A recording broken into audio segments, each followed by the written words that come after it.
वासुदेवाय हरये परमात्मने प्रणतक्लेशनाशाय गोविन्दाय नमो नमः। बोलो उत्पन्ना एकादशी महारानी की। आज আমরা উৎপন্না একাদশী ব্রত পালন করিতেছি, কিন্তু এমনও কিছু লোক আছে তারা আগামী কল্য উৎপন্না একাদশী ব্রত পালন করবেন, অথচ আগামী কল্য একাদশী নেই।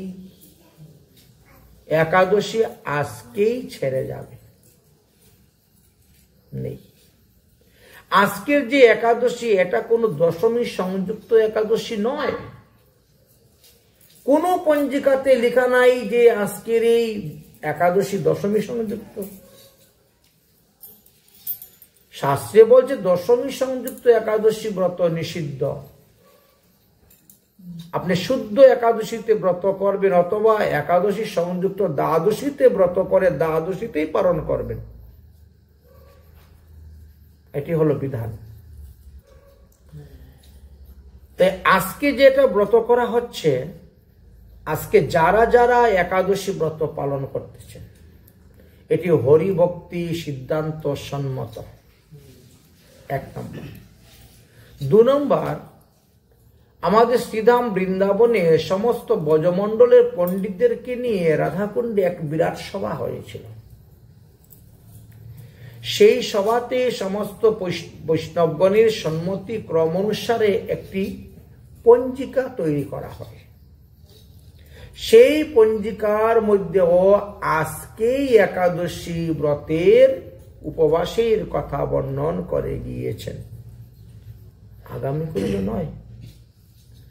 এখন যারা আগামী কল্য ব্রত করে যাচ্ছেন তারা যে কোন পুরাণের কোন সিদ্ধান্ত পেয়েছেন, কোন পঞ্জিকার কোন সিদ্ধান্ত পেয়েছেন ওটা তারাই জানেন।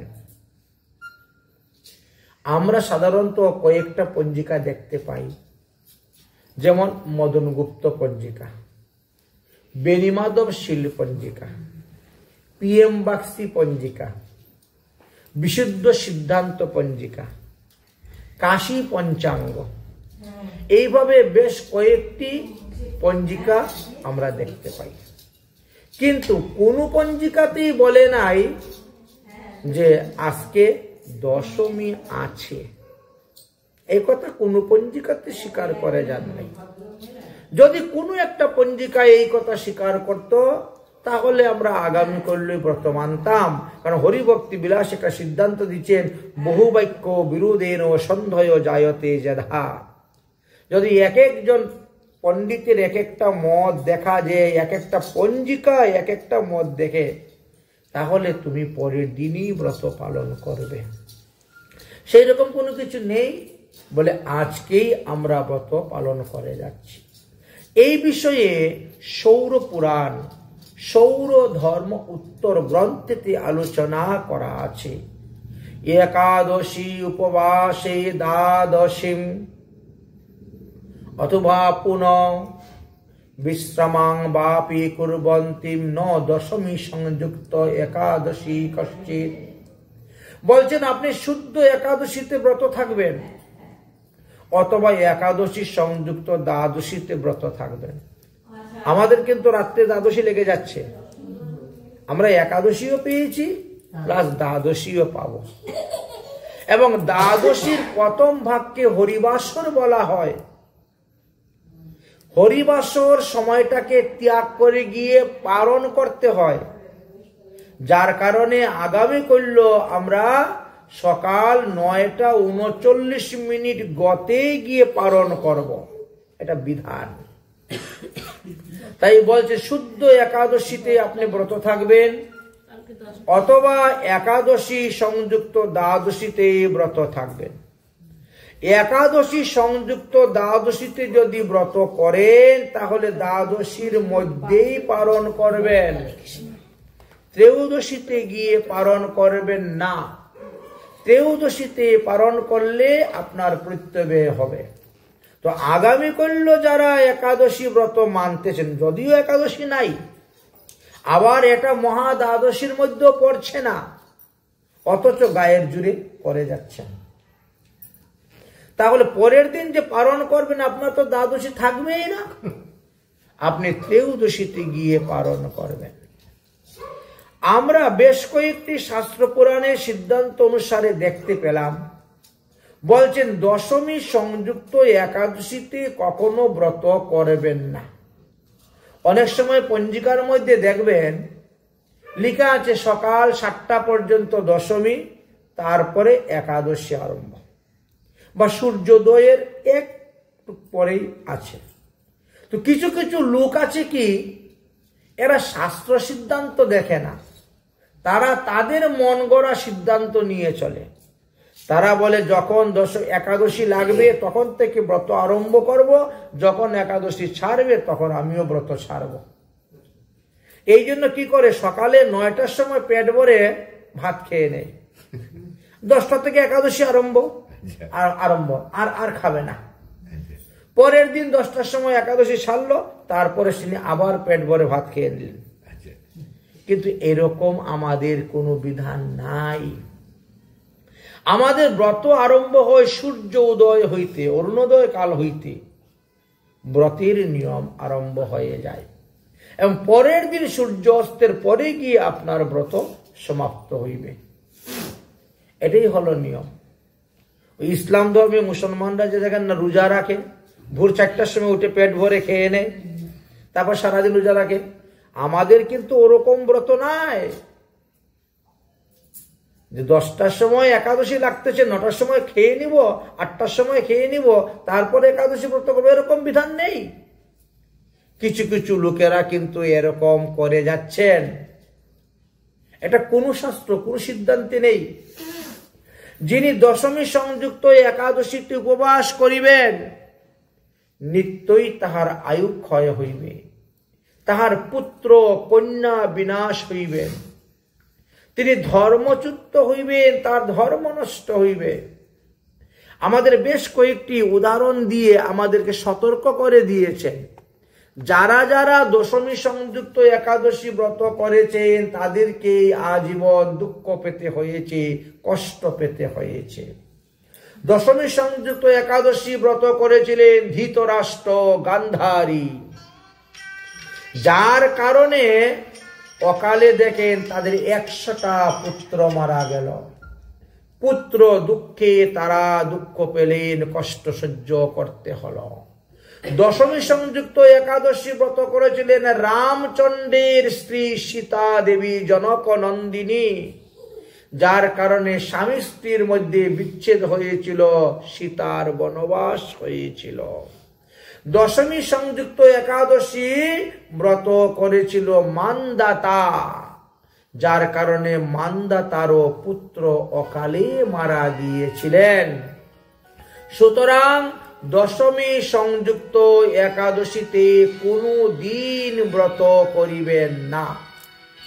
আমাদের রাধাকুণ্ডে রঘুনাথ দাস গোস্বামী পাদের গদ্যি হইতে সর্ব পণ্ডিতের সমন্বয় অনুসারে যে পঞ্জিকা প্রকাশিত হয়, এটি হরিভক্তি বিলাসের সুসিদ্ধান্ত রূপগুলা গ্রহণ করে এখানে ব্রতের সময়টা বা ব্রতের তালিকা, ব্রত উপবাসের দিনটা নির্ণয় করে দেওয়া হয় এবং পালনেরও যথাযথ সময় নির্ণয় করে দেওয়া হয়।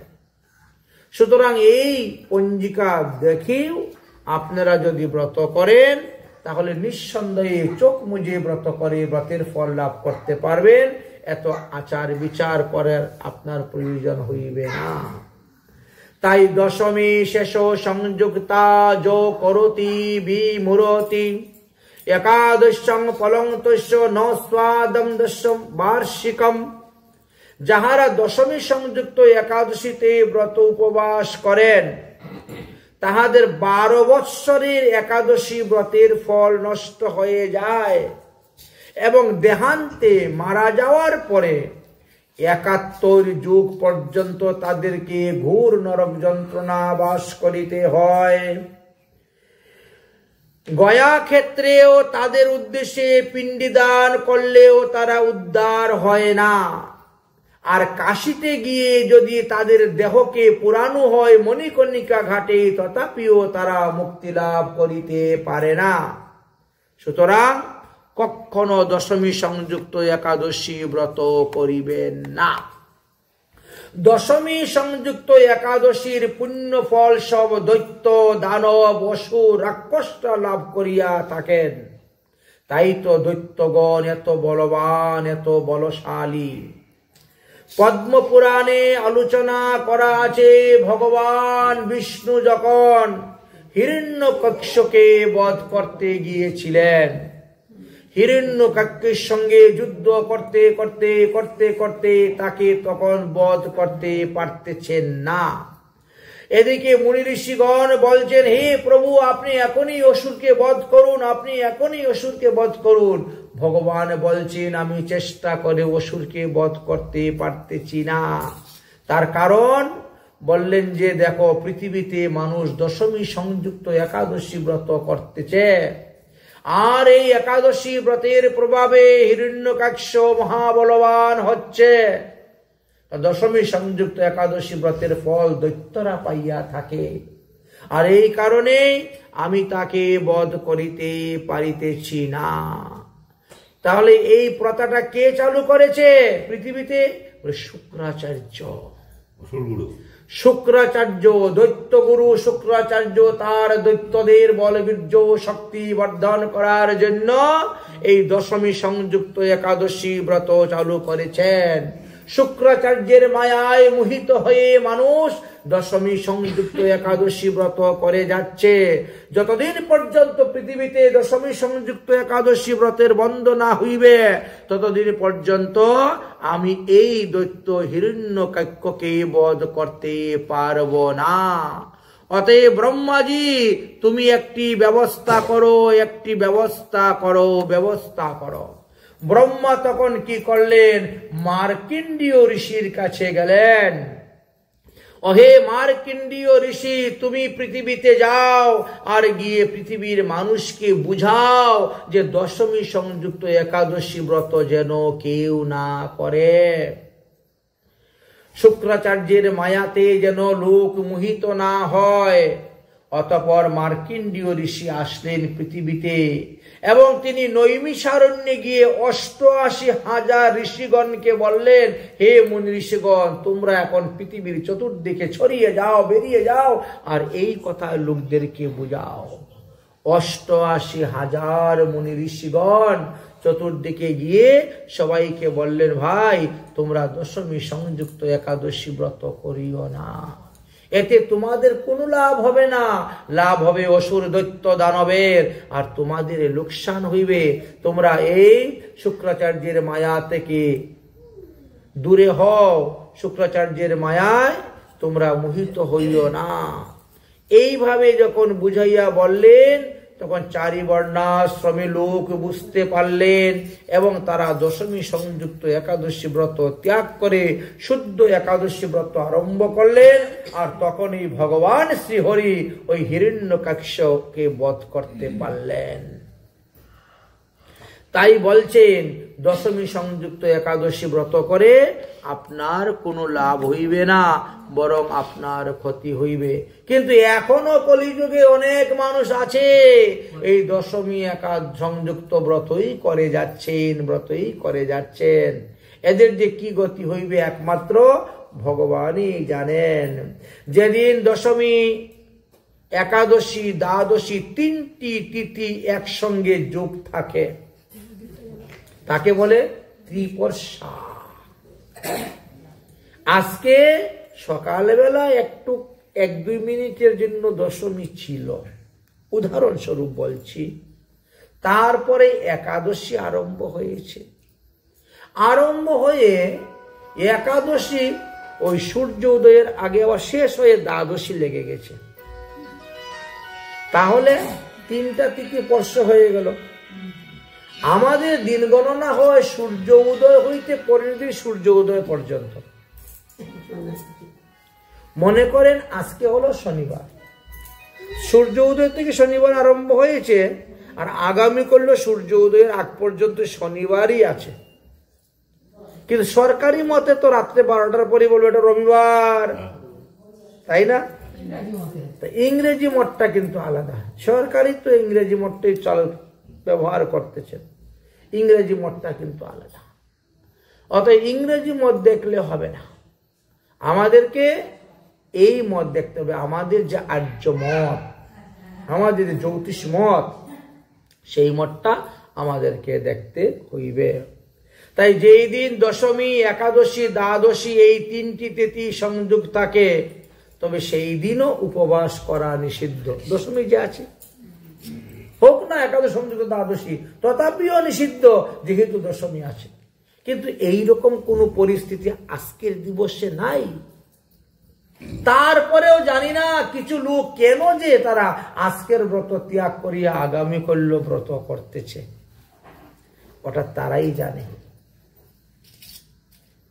কারণ প্রত্যেকেই নিজ নিজ গুরুদেবকে ভগবান স্বরূপ দেখেন। মন্ত্রমূলম গুরু বাক্য, তাই তো, ধ্যানমূলম গুরুচরণ, এই তো শাস্ত্রে বলছে। এখন যার গুরু পরম্পরা, যার গুরুদেব যেভাবে বলছেন তারা আচার্য, সেই পালন করে যাচ্ছেন। এই জন্যই ব্যাসদেবকে একবার প্রশ্ন করেছিলেন, হে ব্যাসদেব, আমাদের এক একটি সম্প্রদায়ের এক একজন আচার্য আছেন এবং প্রত্যেকের আচার্যের কথা মেনে চলেন, গুরুবাক্য মেনে চলেন।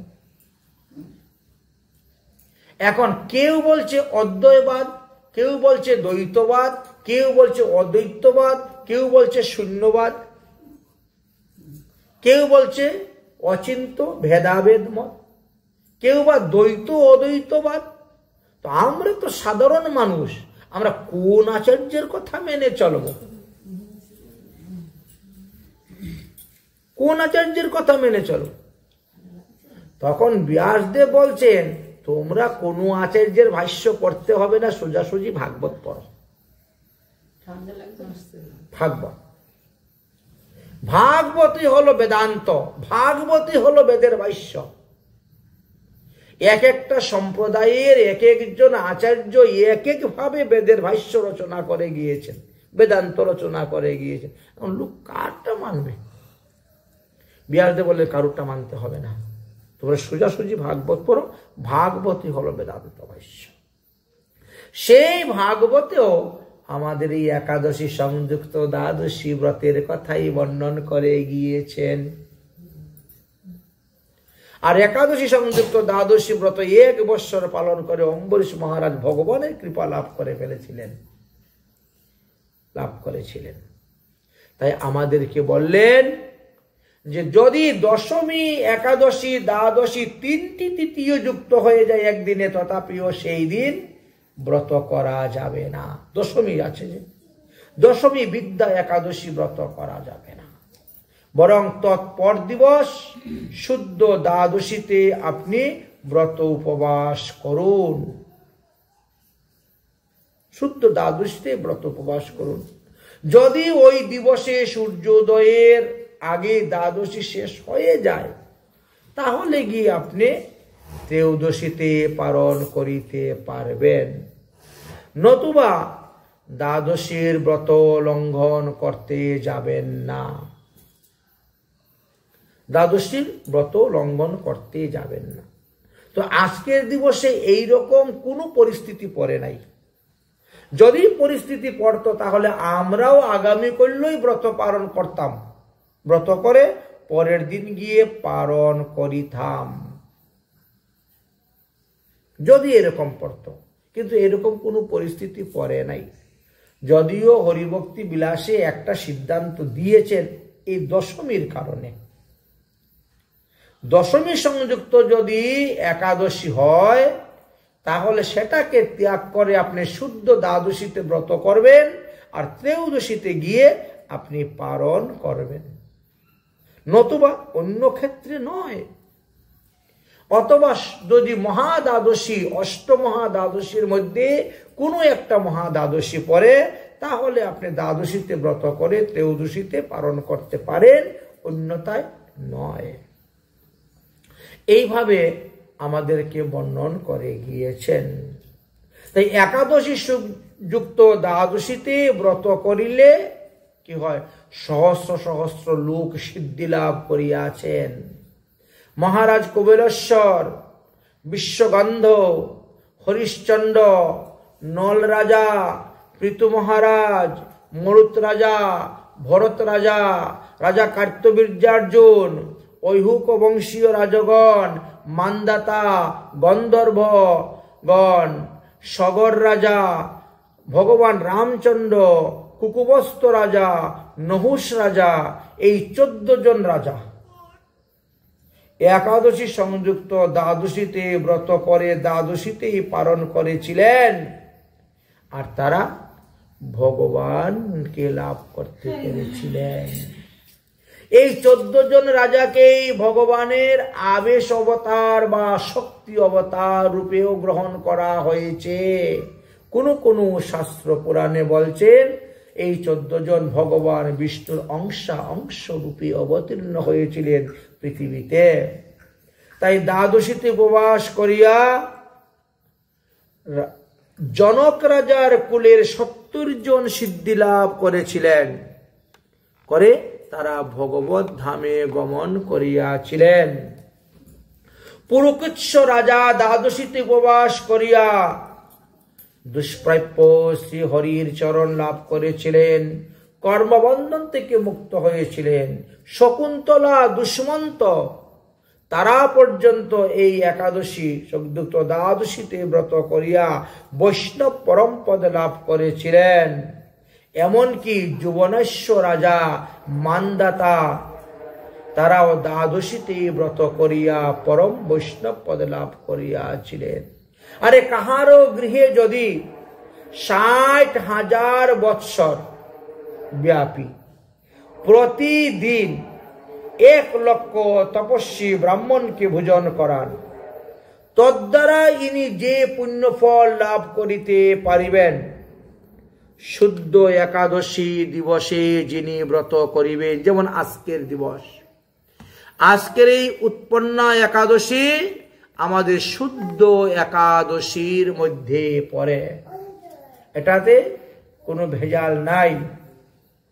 ওই একটি একাদশী ব্রতের দ্বারা আপনি সেই পুণ্য ফল লাভ করিতে পারিবেন যে 60,000 বৎসর যে ব্যক্তি প্রতিদিন 1 লক্ষ ব্রাহ্মণের ভোজন করাচ্ছে, সেই ফল লাভ করতে পারবেন। পিতৃ মাতৃ পতি ভারতী গুরুবার্তম ইয়ত বিশেষত উপবাস প্রকুর্বন্ত পুণ্যম শত গুণম লভেত। আপনি নিজে ব্রত করবেন এবং সেই ব্রতের পুণ্য ফল যদি আপনার পিতাকে দান করেন, মাতাকে দান করেন, পতিকে দান করেন, ভাতাকে দান করেন, গুরুকে দান করেন, আপনার কমবে না, বরং ওই পুণ্য ফল শতগুণ আরো বৃদ্ধি হইবে। তারাও মঙ্গল হবে, তাদেরও কল্যাণ হবে, তারাও উদ্ধার হইবেন, আর উপরন্তু আপনারও মঙ্গল হইবে, কল্যাণ হইবে। যদি তোমার শরীর অসুস্থ থাকে, বিভিন্ন কারণে, অসুবিধার কারণে তুমি একাদশী ব্রত করতে না পারো, তাহলে শাস্ত্র কি বলছেন? কি করলে পরে তুমি সেই ব্রতের ফল লাভ করতে পারবে? অন্য ক্ষেত্রে নয়, শরীর অসুস্থ হইলে অসমর্থ অবস্থার ক্ষেত্রে একটা পাবৃত কাল তৈরি করে দিয়েছেন শাস্ত্র। শাস্ত্রে বলছেন অসমর্থে শরীরস্য ব্রতে বা সমুপস্থিতে কারয়েত ধর্ম পত্নীঞ্চ পুত্রং বা বিনয়াম্বিতম ভগিনীং ভাতারং বাপি ব্রতমাসনলপ্তায়ে। যদি কোনো আপদকাল এসে, বিপদকাল এসে উপস্থিত হয়, তাহলে আপনার ব্রতটা বলবেন আপনার পত্নীকে, তুমি আমার ব্রতটা করো। পুত্রকে বলতে পারেন, হে পুত্র, আমি আজ অসুস্থ, ব্রত করতে পারছি না, আমাকে ঔষধ খেতে হবে, অতএব তুমি আমার ব্রতটা করো। অথবা নিজের ভাই, নিজের বোন, তাদেরকে দ্বারাও তুমি ব্রত করালেও তোমার ব্রত রক্ষা হইবে।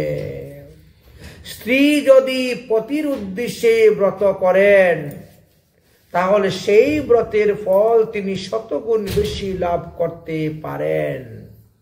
ব্রততে অসমর্থ হলে আপনি ব্রতর দিয়ে ফলাহার করবেন, যতগুলা ফল আপনি গ্রহণ করবেন ততগুলা ফল কোন ব্রাহ্মণ বৈষ্ণবকে দান করে দিবেন, তাহলে আপনার নির্জলা ব্রতের ফলই লাভ করিতে পারিবেন। মহাভারতের উদ্যম্য পর্ব নামক স্থানেতে লেখা আছে, অষ্টেতানি ব্রতানি আপো মূলং ফালং পয়াহ হবি ব্রাহ্মণ কাম্যাশ্চ গুরুবচনম ঔষধম। বললেন যে 8 প্রকার দ্রব্য গ্রহণ করলেও তোমার ব্রতের ফল নষ্ট হইবে না, তুমি একাদশী ব্রতের ফল লাভ করতে পারবে। কি কি 8 প্রকার দ্রব্য? 1 নম্বরে বললেন জল। জল খেলে একাদশী ব্রত নষ্ট হয় না। 2 হলো মূল, স্কন্দমূল, আলু খেলে ব্রত নষ্ট হয় না। 3 নম্বর বললেন ফল, খেলেও ব্রত নষ্ট হয় না। 4 নম্বর দুধ, খেলে ব্রত নষ্ট হবে না। 5 নম্বর ঘৃত, খেলেও ব্রত নষ্ট হবে না। 6 নম্বর ঔষধ, খেলেও ব্রত নষ্ট হবে না। 7 নম্বর ব্রাহ্মণ কামনায়, ব্রত নষ্ট হইবে না খেলেও। 8 নম্বর গুরু বাক্য।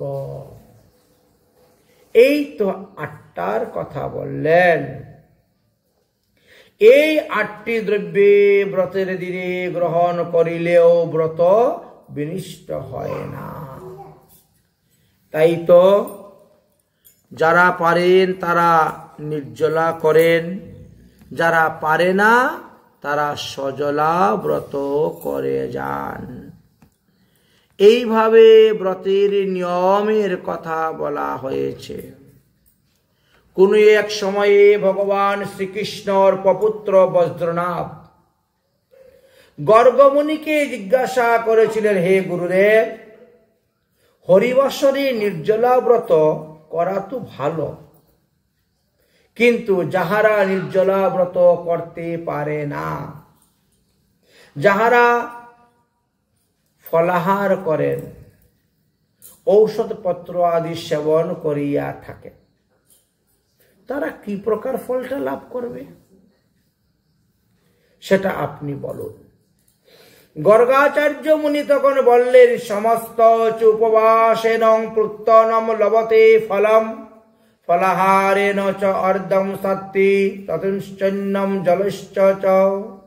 হে রাজন, যাহারা যথাবিধি অনুসারে একাদশীতে নির্জলা ব্রত করেন, রাত্রি জাগরণ করেন, তারা সম্পূর্ণ ব্রতের ফল অর্থাৎ 16 আনা ফলটাই লাভ করতে পারেন।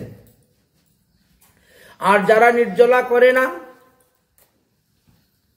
ফলাহার করে, যারা রাত্রি জাগরণ করে না, ঘুমায়, যারা বারবার ফল খায়, বারবার জল খায়, তাদের কি হবে? বলছেন তারা যে যতটা ভজনের প্রতি পরিশ্রম করবেন ততটাই ফল পাবেন। যদি কোনো ব্যক্তি সকাল 9টা পর্যন্ত কোনো কিছু না খেয়ে থাকে, 1 প্রহর নির্জলা ব্রতের ফল পেয়ে গেল। 12টা পর্যন্ত যদি না খেয়ে থাকে, 2 প্রহর ব্রতের ফল পেয়ে গেল নির্জলা। তারপরের বাকিগুলা উনি সজলা ব্রতের ফল পাবেন। প্রহরে প্রহরে একাদশী ব্রতের ফল প্রদান করিয়া থাকেন, একাদশী রাত্রি জাগরণের ফল প্রদান করিয়া থাকেন। ইহা গর্গাচার্যের উক্তি। কোথায় আছে? গর্গ সংহিতা নামক গ্রন্থেতে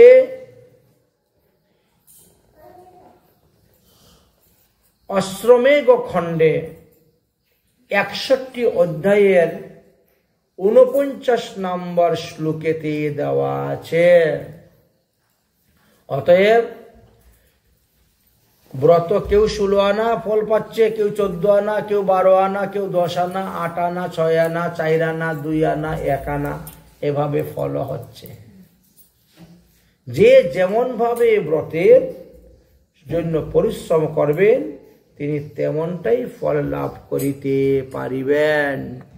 আমার ছেলে তো কিছুই খায় না। দ্বিজায় চ হরিদো দাতায়াম একাত্মানাপি ভোজনাম দেবারং জলমাস্নতীতি একবারং পলং স্ততঃ। বলছেন ব্রতের দিবসে তুমি যতগুলি ফল আহার করিবে তার অর্ধেক ফল সাধুগুরু বৈষ্ণবকে দান করে দিও। ব্রতের দিবসে বারবার খেতে যাবে না, ব্রতের দিবসে বেশি করে পেট ভরে খাবে না, গলা পর্যন্ত খাবে না, যাতে হিক্কা না উঠে, হাইক না উঠে, এগুলা নিয়ম আছে। ব্রতের দেহ ধারণের করার জন্য, প্রাণ রক্ষার জন্য তুমি ভোজন করবে। সুতরাং একবার বা দুবার জলপান করলে হয়ে গেল, দুবার অন্ন এই ফলাহার ভোজন করলেই হয়ে গেল। এত ভিন্ন তো প্রয়োজন নেই বারবার খাবো না। একবারং চ রাজেন ভুক্তং হি হরিবাসরে, একবার খাওয়াটাই ভালো, তবে সেটাও দিনের 3য় প্রহরে, অর্থাৎ 12টার পর। 3য় প্রহরে ন হতিতি প্রত্যবর্ষ পুলুষ্য। যিনি নির্জলা করিতে অসমর্থ, চেষ্টা করেন যতক্ষণ থাকতে পারেন উপবাস, ততক্ষণই লাভ আপনার, ততক্ষণই ভালো। যখন দেখলেন আর পারছেন না, প্রাণ একেবারে তষ্টাগত, ঠিক আছে এবার একটু জল খেয়ে নেই, একটু ফলমূল খেয়ে নেই, যতটা থাকতে পারেন উপবাস ততটাই লাভ। কারণ একাদশী মহারানী যে আপনাকে প্রহরে প্রহরে ফল দান করিতেছেন। যাহারা হরিবাসরে রাত্রি জাগরণ করে না অথবা 2 বার 3 বারের অধিক ফলাহার করেন, তারা ব্রতের সম্পূর্ণ ফল পায় না, তবে কিঞ্চিত ফল তো পাবেই। একেবারে নিষ্ফল হবে না, একেবারে বৃথা যাবে না। মনে করেন আমাদের এই পাঠ করতে করতে আমাদের রাত্রে 9টা হয়ে যাচ্ছে, আর 9টার আগে তো কোনো ব্যক্তি ঘুমায়ও না। এই যে 9টা আমাদের বাজলো, তার মানে 1 প্রহর রাত্রি জাগরণের ফল আমরা পেয়ে গেলাম। যদি রাত্রে 12টা পর্যন্ত কেউ না ঘুমায়, 2 প্রহর রাত্রি জাগরণের ফল পেয়ে যাবেন। একাদশ্যাম উভপক্ষে নিরাহার সমাহিত নাত্বা সম্যং বিদানেনম ধৌত ভাসম দ্বিজম। একাদশী দিবসে জিতেন্দ্রিয় হয়ে থাকবেন, অর্থাৎ একাদশ ইন্দ্রিয়ের ভোগ বাসনা বন্ধ। একাদশ ইন্দ্রিয়কে সংযম রাখতে হবে। মনে করেন অন্যান্য দিন আপনি চা পান, বিড়ি, গুটকা, সিগারেট, তামাকু, কফি বা নেশা জাতীয় দ্রব্য গ্রহণ করছেন, কিন্তু একাদশী দিনে তা করা যাবে না, সম্পূর্ণভাবে বর্জনীয়, ওটা করা যাবে না। এই জন্য এখানে বলছে যদি বিধিবিধান অনুসারে আপনি একাদশী ব্রত করতে পারেন তবেই তো আপনার লাভ, আপনার মঙ্গল, আপনার কল্যাণ। তাই যে যতটা বিধি মানতে পারবেন তার ততটাই লাভ, যে যতটা মানতে পারবেন তার ততটাই লাভ। এই জন্য আমাদেরকে বলছেন যে আপনি বিধিবিধান অনুসারে একাদশী ব্রত করুন। মনে করেন একাদশী দিবসে গঙ্গা স্নানের একটা বিশেষ ফল আছে। একাদশী দিবসে ভগবান বিষ্ণুর চরণে ৭৮ তুলসী পাতা অর্পণের বিশেষ মহিমা আছে। একটা তুলসী পাতা দিলে ১০০০ তুলসী পাতা দেওয়ার ফল পাওয়া যায়। একাদশী ব্রতের এমনই মহিমা। যদি সে ১০৮টা তুলসী পাতা ভগবান বিষ্ণুর চরণে অর্পণ করে, তাহলে কত কয়েক লক্ষ তুলসী পাতা দানের ফল লাভ করতে পারছেন। অন্যান্য দিন আপনি ৪ মালা হরিনাম করেন, ৪ মালা, কিন্তু আজকে যদি কেউ ওই ৪ মালাই জপ করে, তাহলে তার ৪০০ ফের মালা জপের ফল হয়ে যাবে। একাদশী দিনে ১০০ গুণ বেশি ফল বর্ধিত হইয়া থাকে। আপনি যা কিছু করবেন, সৎকর্ম, সদ্ধর্ম অনুষ্ঠান, দেখবেন সব ১০০ গুণ বেশি ফল লাভ হইয়া গেছে। এই জন্য একাদশীতে, শুদ্ধ একাদশী দিবসে সবাই কি করেন, যে যতটা পারেন ধর্ম আচরণ করেন। একাদশী দিবসে আমাদের কর্তব্য হলো শ্রী হরিকথা শ্রবণ করা, হরিকথা কীর্তন করা। আন কথা না কহিবে, আন কথা না শুনিবে। কোনো আজে বাজে কথা বলবেন না, আর আজে বাজে কথা শুনতেও যাবেন না। হরিবাসরে শুধু হরির লীলা কথাই শুনবেন। শ্রীহরি বাসরে হরির কীর্তন বিধান।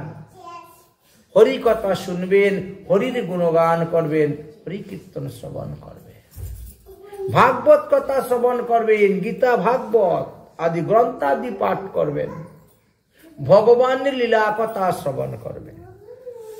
একাদশী দিবসে হরিকথা শ্রবণের মাধ্যমেই কাটাতে হবে। একাদশ ইন্দ্রিয়কে সংযম রেখে যদি একাদশী ব্রত করতে পারেন, তবেই তো একাদশী ব্রতের সার্থক হলো। আর আপনার একাদশ ইন্দ্রিয় একাদশ ভাবে কাজ করে যাচ্ছে, আর আপনিও ব্রত করে যাচ্ছেন, তাহলে যথার্থ ব্রত হলো না। ইন্দ্রিয়কে সংযম রাখতে হবে। আচ্ছা, হরির তো অনন্ত অনন্ত লীলা, হরির লীলার তো অন্ত নেই। একাদশী দিবসে হরিকথা শ্রবণ করতে হয়। তাহলে আসুন আমরা আজকে একটা হরিকথা শ্রবণ করে বিশ্রাম দিব। সেটা হলো কি, মুক্তা চরিত্র। ভগবান কৃষ্ণচন্দ্র বাল্যকালে যখন লীলা করছেন, ছোটবেলায়, তো একদিন রাধারানী খুব সুন্দরভাবে মুক্তার মালা পরে এসেছেন। গোবিন্দ রাধারানীর গলায় মুক্তার মালা দেখে খুব লোভ জন্মল। এটা কি গো? এটা মুক্তার মালা, খুব সুন্দর লাগতেছে, আমাকে দেও না মুক্তার মালাটা। তো রাধারানী বলছেন, আপনি মুক্তার মালা নিয়ে কি করবেন? বলে, আমার গরুর গলায় পরাবো, গরুর বাছুরের গলায় পরাবো। তখন রাধারানী পরিহাস করতে শুরু করলেন, দেখো দেখো দেখো, তুমি গরুর রাখাল, স্কুল কলেজে যাও নাই, লেখাপড়া করো নাই, তোমার এইটুকু জ্ঞান নাই যে মুক্তা কত দামি জিনিস। মুক্তা তো যেখানে সেখানে হয় না, যেখানে সেখানে পাওয়া যায় না। স্বাতি নক্ষত্রের জল যদি ঝিনুকের মুখে পড়ে, তবে গিয়ে ওই ঝিনুকের ভিতরে মুক্তা হয়। হাতির মাথায় পড়লে গজমুক্তা হয়। এই জন্য ওই ঝিনুকগুলা কি করে, ওই জল থেকে ডাঙায় উঠে যায়।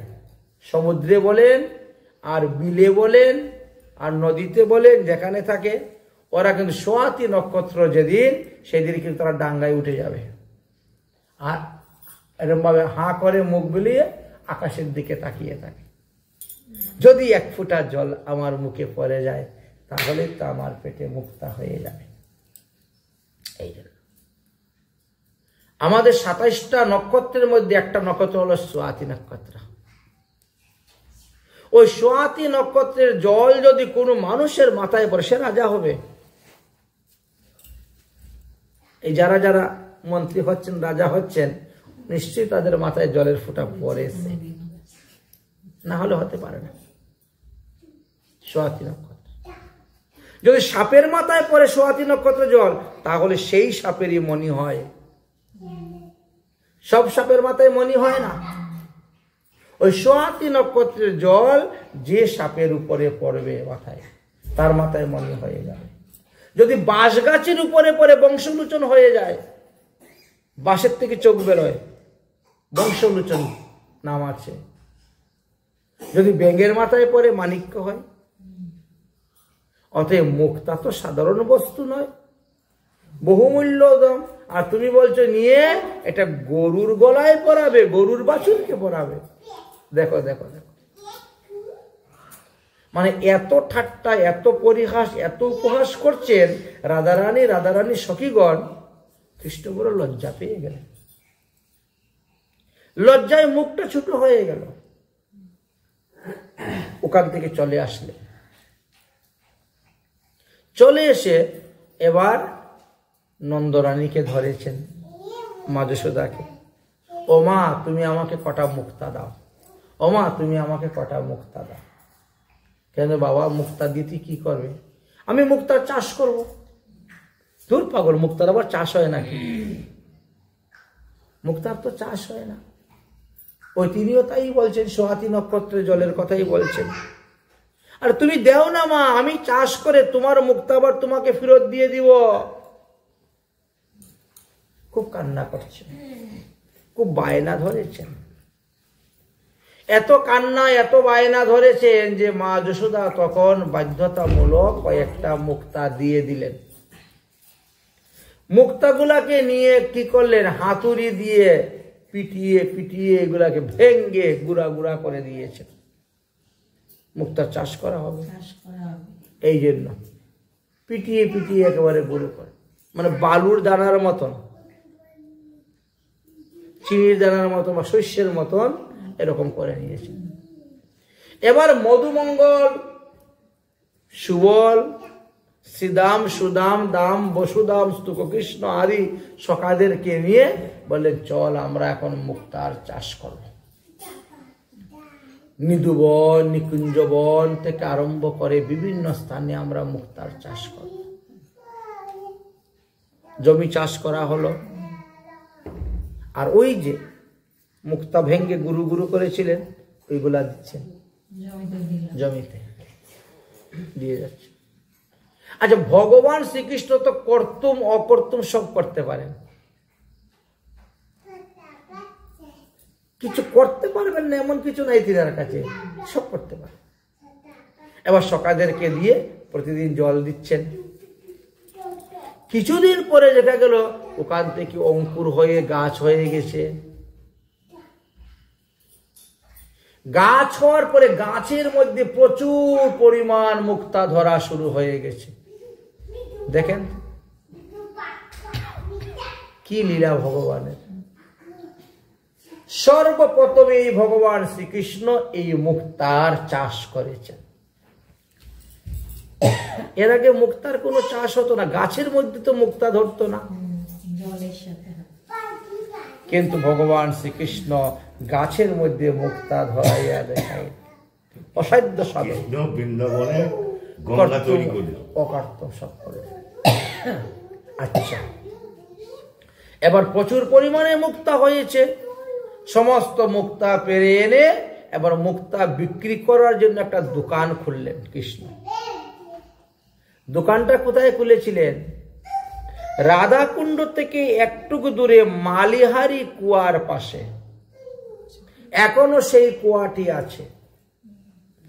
রাধাকুণ্ড থেকে যদি কেউ কুঞ্জরা গ্রামে যায়, কুঞ্জরা গ্রামের দিকে, রাধাকুণ্ড থেকে কুঞ্জরা গ্রামের দিকে যাওয়ার যে রাস্তা, ওই রাস্তায় একটু দূর গেলে পরেই মালিহারি কুয়া পাওয়া যায়।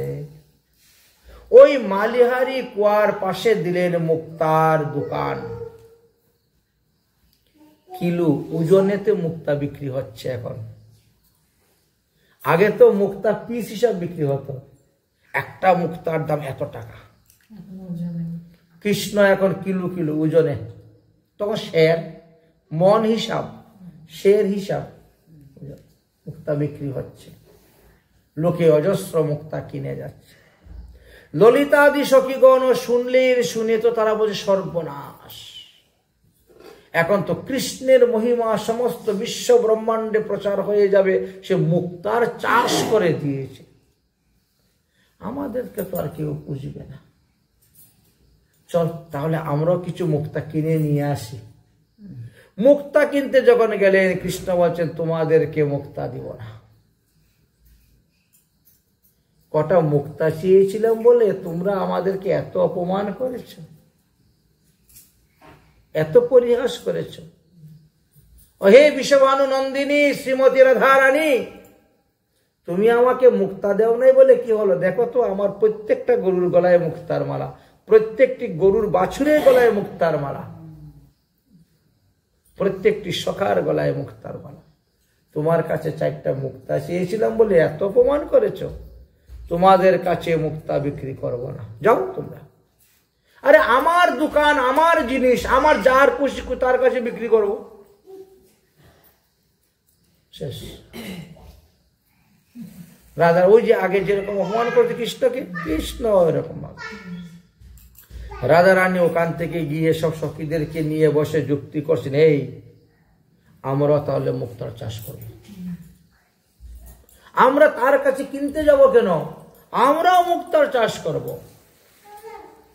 ঠিক আছে, মুক্তা তো আমাদের ঘরে আছে, আমরা মুক্তা চাষ করব, কিন্তু মুক্তার চাষ করতে হয় কিভাবে সেটা তো কেউ জানে না,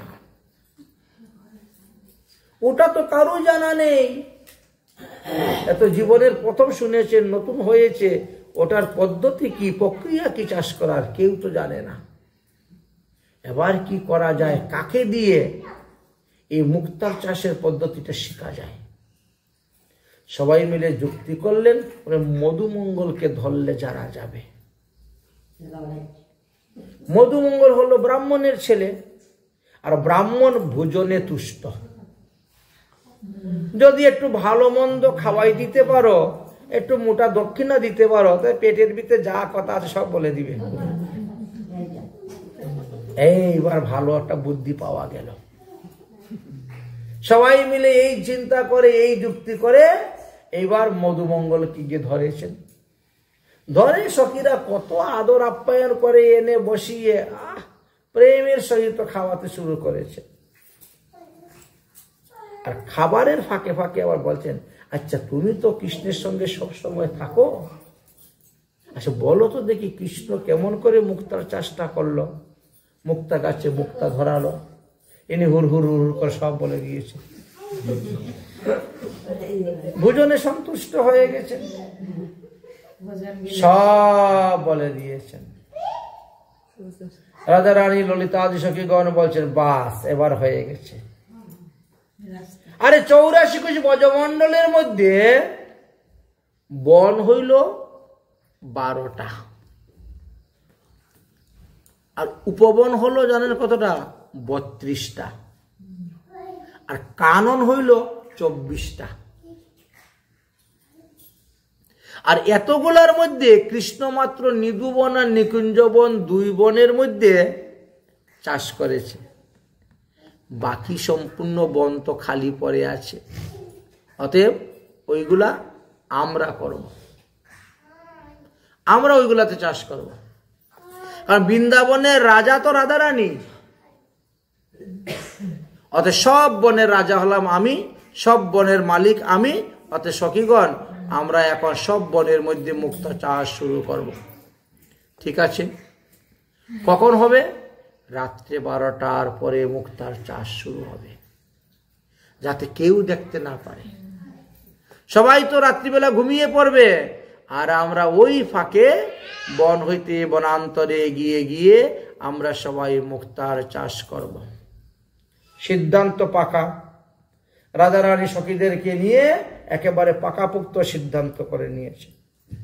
কৃষ্ণ তো দিনের বেলায় গোচারণ করে, দিনের বেলা করতে গেলে তো দেখে ফেলবে, রাত্রিবেলা করলে কেউ দেখবে না, কেউ জানতে পারবে না।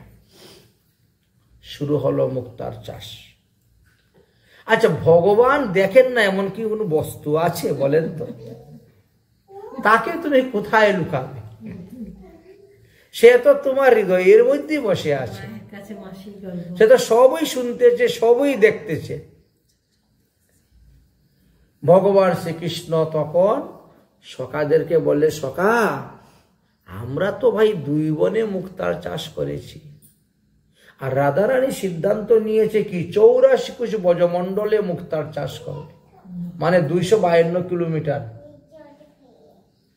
এতটা জায়গা নিয়ে মুক্তার চাষ, মানে এখান থেকে কলকাতা পর্যন্ত নাকি 160, তা আরো বেশি, 252 কিলোমিটার আসা যাওয়া, হাফ ডাউন হয়ে যাচ্ছে, 320 ওই হাফ ডাউনের মতো। চিন্তা করছেন তাহলে বৃন্দাবনটা কতটুকু বড়, 84 কোষ ব্রজমণ্ডলটা সম্পূর্ণ, মানে 12টি বন, 32টি উপবন, 24টি কানন, কিছু ছাড়বো না, মুক্তার চাষ করবো। আমরাও দেখাই দিব মুক্তার চাষ করে। আর রাধারানী কি করছেন, মুক্তার চাষ আরম্ভ করে দিয়েছে, মুক্তার চাষ আরম্ভ করেছেন। এবার আরেকটু পাকামি বুদ্ধি একটু করলেন রাধারানী। কি, কৃষ্ণর মুক্তাগুলা দেখতে না একেবারে ধবধবে সাদা নয়, একটু কালসা কালসা, গাছের মধ্যে মুক্তা ধরেছে তো এই জন্য ওই সেই ঝিনুকের মুক্তার মতো ধবধবে সাদা নয়, একটু কালসা কালসা, কারণ জল দিয়েছে তো, জলের রংটাই তো একটু দেখেন না নীল নীল দেখা যায়, কালসা কালসা। আমরা কি করব, দুধ দিব। হ্যাঁ, ওই মুক্তার দানা যে লাগিয়েছি ওই দানার মধ্যে দুধ দিব, তাহলে দেখবে আমাদের মুক্তা গাছও সাদা হবে আর ওই মুক্তাগুলোও সাদা হবে। আচ্ছা, এই পাকামি বুদ্ধি একটু করে নিলেন, করে ওই যেখানে যেখানে মুক্তা গাছ লাগিয়েছেন ওখানে গিয়ে দুধ দেন। আচ্ছা, দুধ দিলে পরে জায়গাটা তো এমনি সাদা হয়ে থাকে। ভগবান পিছন থেকে আসতেছেন, যেখানে সাদা মাটি দেখতেছেন ওখানে কুড়ে মুক্তাটাকে নিয়ে নিচ্ছেন প্যাকেটে তুলে। আর কি করছেন, বাবলা কাটার গাছের বিচি লাগিয়ে দিচ্ছেন। বাবলা গাছ চিনেন তো, কাটা, খুব কাটা থাকে বাবলা কাটা, ওইগুলার বিচি ওখানের মধ্যে পুঁতে দিয়েছেন আর মুক্তাটা প্যাকেটে ঢুকাই দিচ্ছেন। এইভাবে করে করে 84 কোষ ব্রজমণ্ডলের যেখানে যেখানে দেখছেন, রাধারানী তো আগে আগে যাচ্ছেন দুধ দিয়ে দিয়ে, আর পিছনে এসে কৃষ্ণ সব উঠাই নিয়ে মুক্তা। কিন্তু রাধারানীও জানেন না, ললিতাদি সখীগণ কেউ জানেন না। কিছুদিন পরে 2 পাতা দিয়ে বেরিয়েছে, প্রথমে তো অঙ্কুর বেরোয় না, 2টা পাতা দিয়ে, কি আনন্দ রাধারানী মনে, কি খুশি সখীগণে মনে, দেখ আমাদের মুক্তা গাছ হয়ে গেছে, আমাদের এবার আমরা দেখাবো কৃষ্ণকে মজা। আরো কদিন যেতে না যেতে যখন একটু বড় হলো তখন তো গাছ থেকে খালি কাটা, ওই ভাবে কি কৃষ্ণ যে মুক্তা গাছ লাগালো তার থেকে তো কোনো কাটা বেরোলো না, আমাদের এই গাছের মধ্যে তো কাটা কেন, আবার কাটা বড় বিষাক্ত কাটা, গায়ের মধ্যে ফুটলে পরে জ্বর এসে যায়, এত বিষাক্ত কাটা। তারপরে কিছুদিন গেল যেখানে সমস্ত গাছ খালি কাটার কাটার কাটা, মুক্তা তো আর ধরল না, বুঝেছেন? এই কারণে 84 কোষ ব্রজমণ্ডলের মধ্যে আপনি যেদিকে যাবেন ওদিকে বাবলা কাঁসার কাটে দেখবেন, মুক্তা কাঁসার পাবেন না, বুঝেছেন? এইভাবে ভগবান শ্রীকৃষ্ণের অনেক অনেক লীলা আছে। তাই ভগবান শ্রীকৃষ্ণের চরণে যদি আমরা শরণ নিয়ে পড়ে থাকতে পারি তাহলেই আমাদের লাভ, আমাদের মঙ্গল, আমাদের কল্যাণ। এইভাবে শ্রীকৃষ্ণ লীলা কথা আস্বাদন করার কথা বলেছেন। কৃষ্ণ নাম সংকীর্তনে রসপানে তৃপ্ত থাকতে বলেছেন আমাদেরকে। অন্য রস নাহি লও, অন্য কথা নাহি কও, একমাত্র হরি কথা, হরি নামে এই একাদশী দিন অতিবাহিত করতে হবে। আসুন আমরা এখন একটা হরিবাসরের গান করব, করে আজকের মতন ভাগবতীয় কথা বিশ্রাম দিব।